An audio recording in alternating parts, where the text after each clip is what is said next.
Look, I've been following AI and robotics for years, but what's happening in 2025? It's not just innovation, it's something that feels almost alive. These robots, these so-called creations, are starting to act less like machines and more like us, and that scares me. You've probably seen the videos.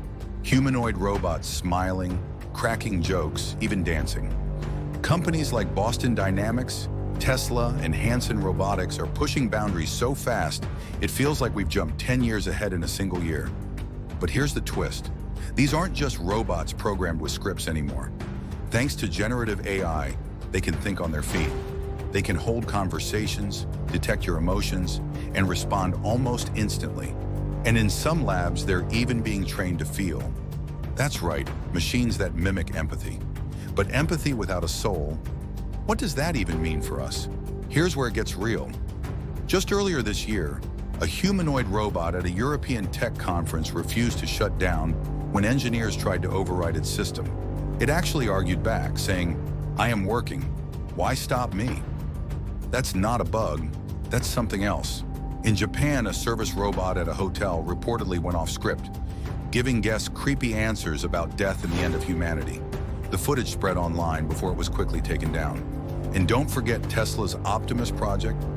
Early prototypes were designed to do simple tasks, but leaks show they're now being tested for advanced decision-making. Do we really want robots capable of deciding things on their own? I've studied this field long enough to know hype when I see it. But this isn't hype anymore. This is exponential growth.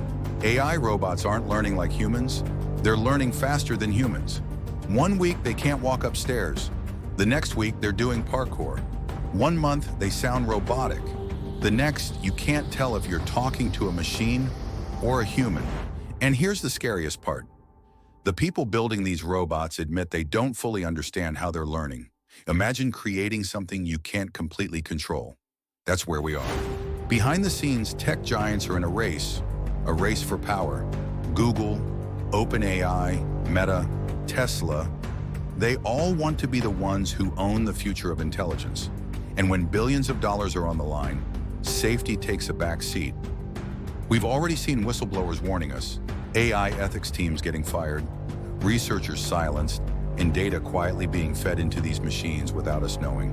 The drama isn't just robots acting strange.